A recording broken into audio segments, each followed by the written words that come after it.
Très chers frères et sœurs en Christ, soyez bénis. Que Dieu vous bénisse encore une fois de plus.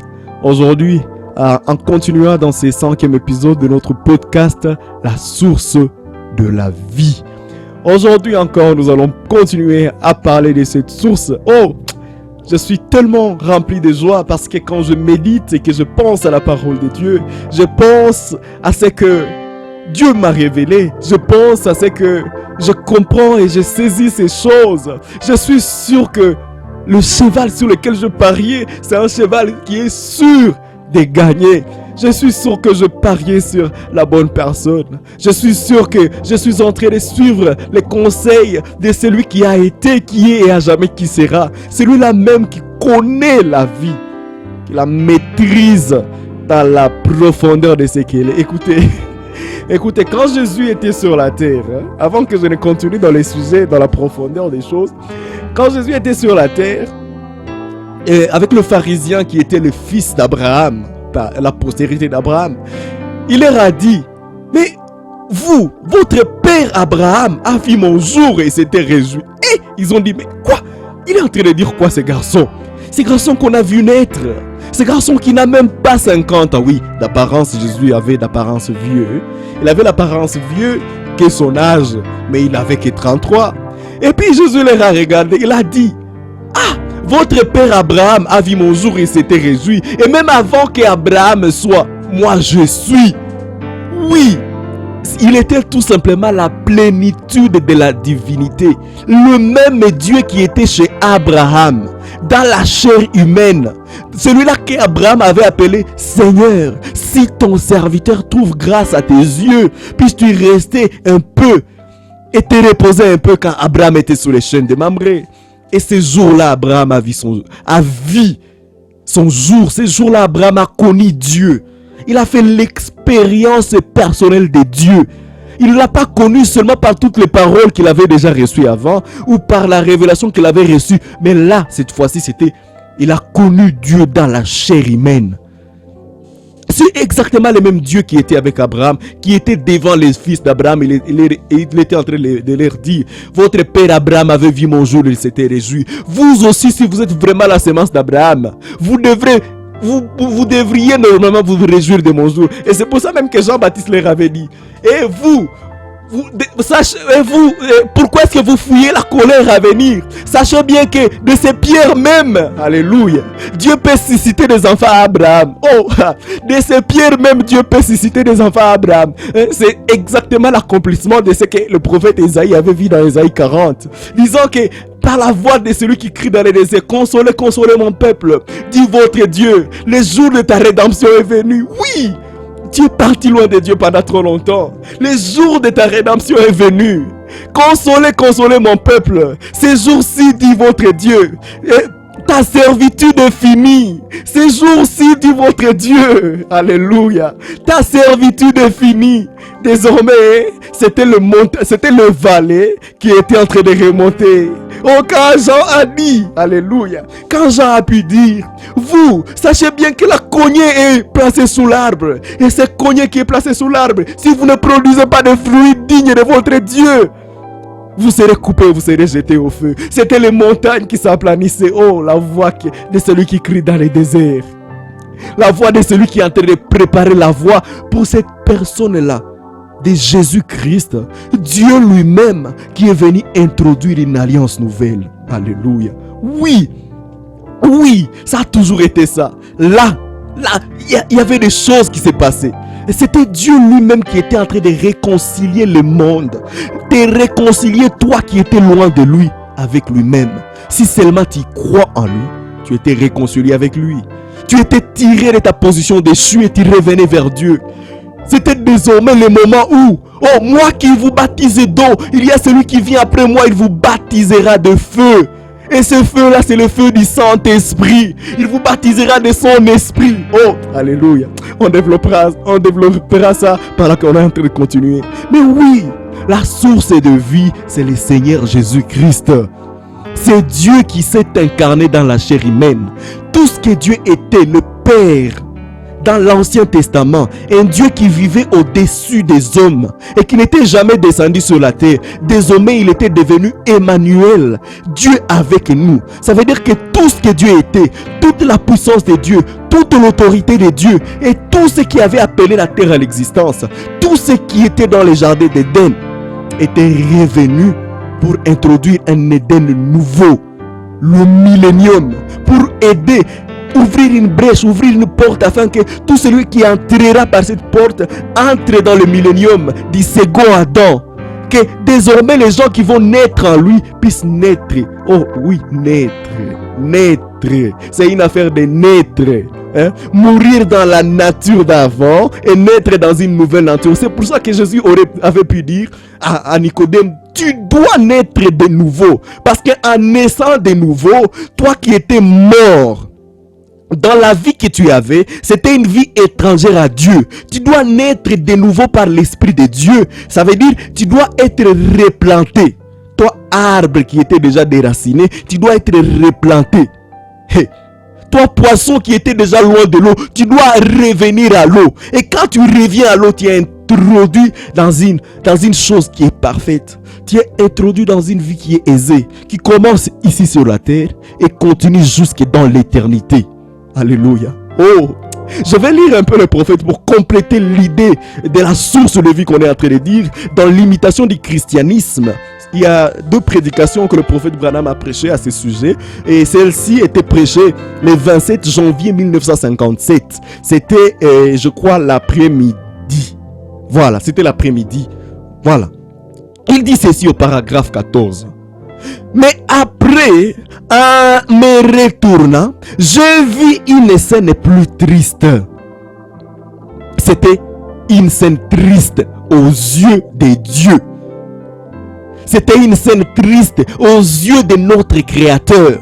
C'était une scène triste aux yeux de celui qui nous a amenés ici. De celui-là qui nous avait créés au départ. Avec un grand amour de nous avoir pour lui.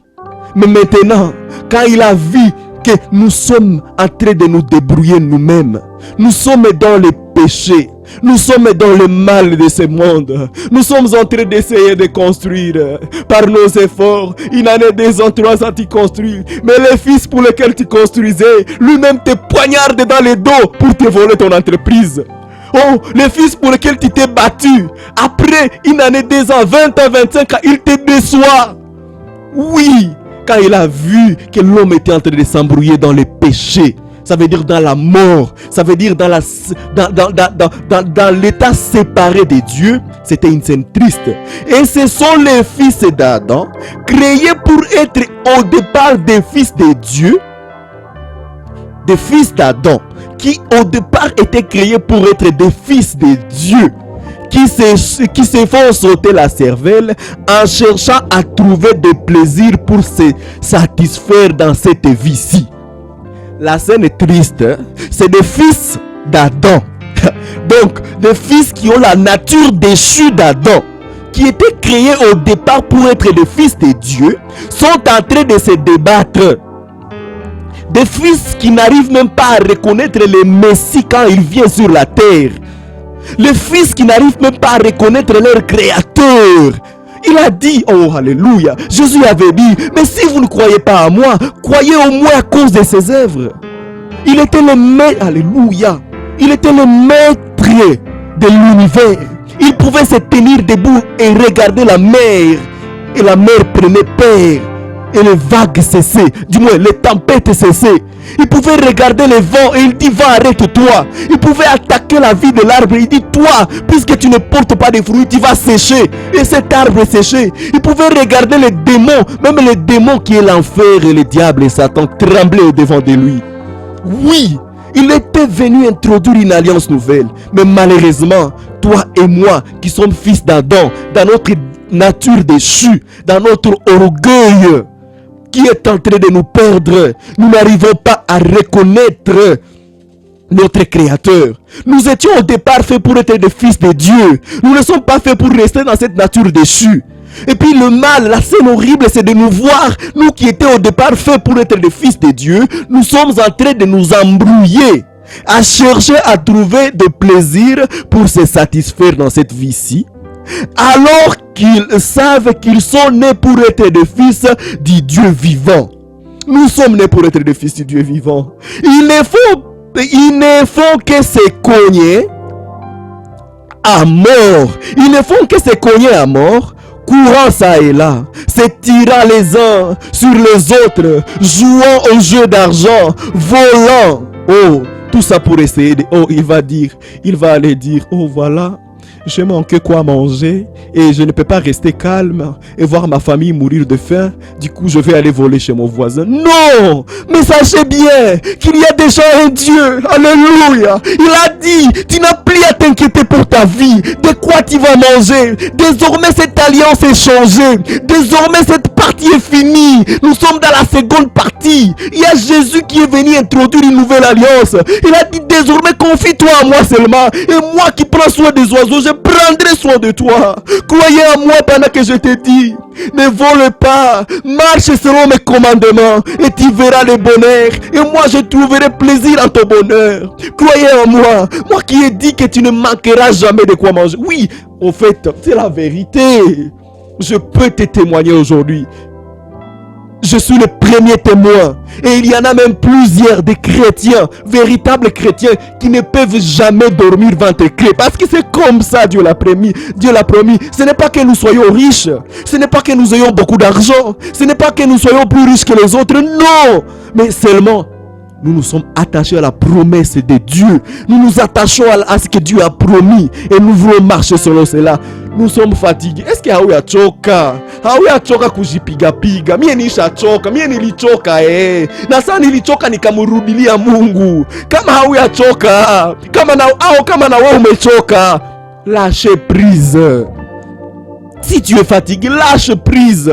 Confie-toi à Dieu. Mais qui peut me dire qu'il est satisfait dans cette vie? Qui peut me dire que même la richesse qu'il a les satisfait? Qui peut me dire qu'il n'est pas fatigué par les choses qui se passent dans ce monde? Moi, je suis fatigué.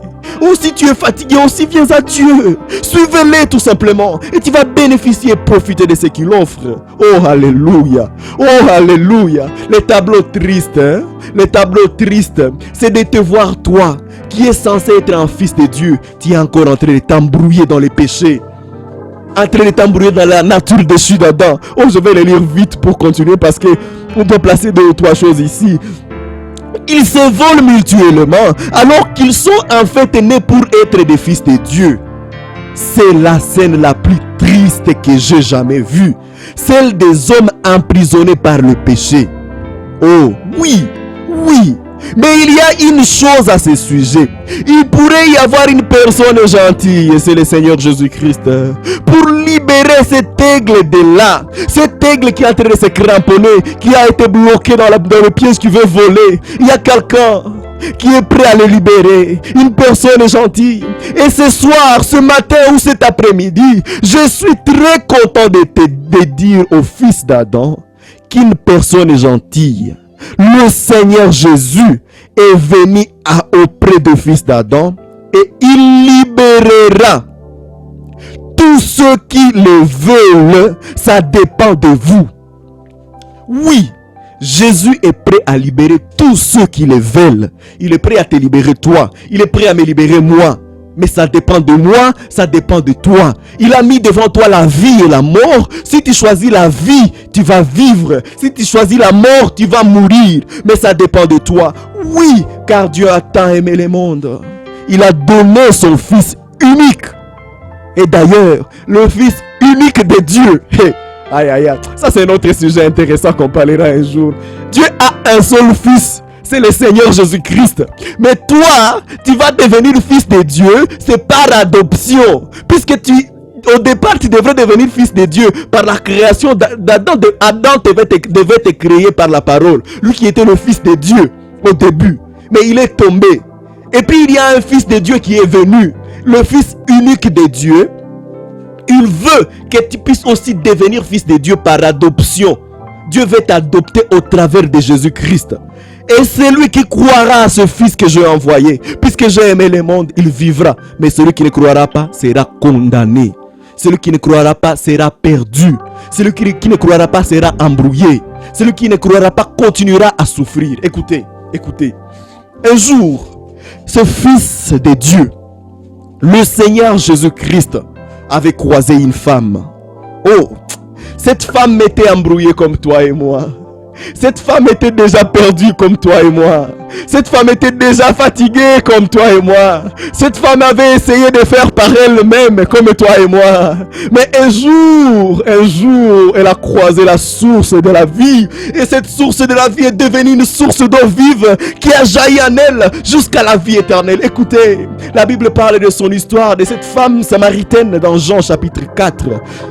Au verset 1, ça continue en descendant, mais je vais commencer au verset 5. Écoutez ce que la Bible dit. Jean chapitre 4, verset 5. Il arriva dans une ville de Samarie nommée Sichar, près du champ de Jacob, que Jacob avait donné à ses fils, à Joseph son fils, pardon. Il est en train de parler de Jésus. Jésus arriva dans une ville de Samarie nommée Sichar, près des champs que Jacob avait donné à Joseph son fils. Là s'est trouvé le puits de Jacob. Jésus, fatigué du voyage, était assis au bord du puits. C'était environ la 6e heure. La 6e heure, à 12 heures environ, Jésus se trouve au puits. Et verset 7, ça dit, une femme de Samarie vint puiser de l'eau. Jésus lui dit, donne-moi à boire. Une femme de Samarie vint puiser de l'eau à 12 heures. Écoutez, si vous venez tout chaque à vivre dans ma village, nous qui avons déjà vécu dans le village, et même dans les villes où bon, voilà, on doit puiser de l'eau, on sait que pour puiser de l'eau, on vient puiser soit le matin, soit le soir. Parce que le matin il fait un peu frais, le soir aussi il fait un peu frais, et il y aura en plus, surtout les femmes aiment ça, il y aura en plus de moi-même 2 ou 3 femmes voisines de la maison, du quartier, qui seront là au puits, et on va papoter 2 minutes, on va papoter 100 minutes, on va parler de ci et de ça, on va rigoler un peu, pendant que je suis en train de puiser pour rentrer chez moi. Mais, une chose étrange, cette femme est venue puiser à 12 heures, lors du soleil accablant, pendant qu'il n'y a personne au puits. Il n'y a plus de femmes voisines au puits. Vous savez, cette femme-là, c'était une femme prostituée. C'était une femme qu'on appelait une femme de rue, une femme libre à l'époque.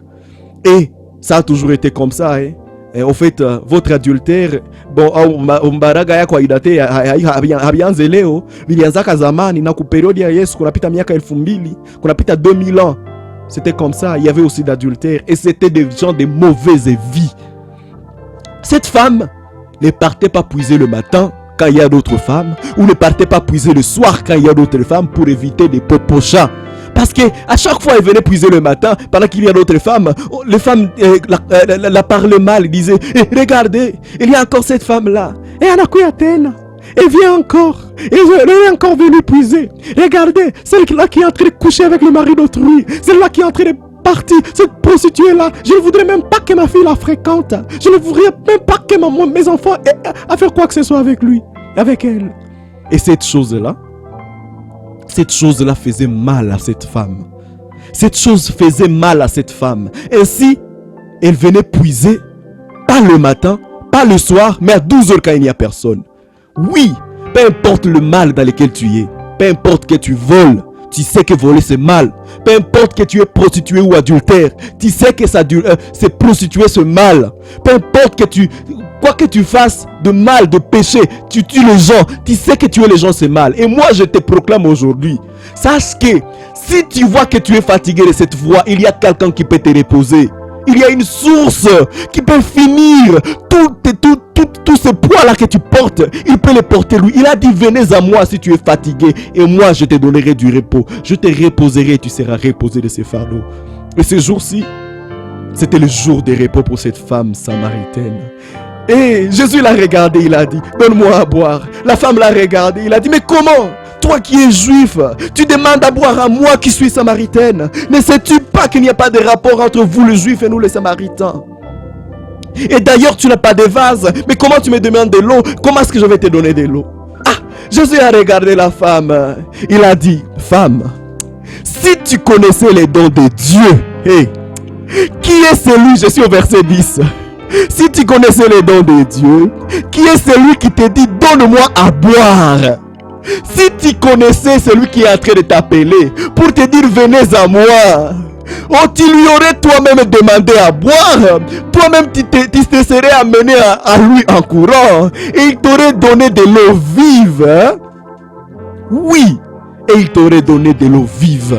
Si tu connaissais les dons, les dieux qui est en train de t'appeler maintenant, tu pourrais abandonner tout ce que tu fais. Parce que ça te fatigue. Tu pourrais te décharger de tout ce poids que tu portes. Tout ce poids de la mondanité. Tout ce poids de mensonges. Tout ce poids d'adultère. Tout ce poids de vol. Tout ce poids-là des choses qui brisent la parole de Dieu. Tous ces mèches-là, tu pourrais laisser. Toutes ces jupes courtes, tu pourrais laisser. Tous ces pantalons-là, tu pourrais laisser. Parce que tu sais que ça te fatigue. Oui, il y a quelqu'un qui serait prêt à te reposer. Tu te serais précipité chez lui. Et lui qui est la source de vie. Lui qui est la source de vie. Il te donnera l'eau vive. Il sera la source de vie en toi qui jaillira jusqu'à la vie éternelle. Oh, Jésus a encore répliqué. Il a encore passé un mot. Il a dit, mais celui qui boira de cette eau que moi je lui donnerai. Oui, toi tu viens puiser à cette eau chaque jour.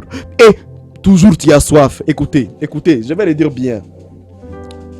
Tu cherches l'argent et tu méprises Dieu. Mais peu importe le nombre d'argent que tu amasses, tu as toujours besoin d'en amasser encore plus.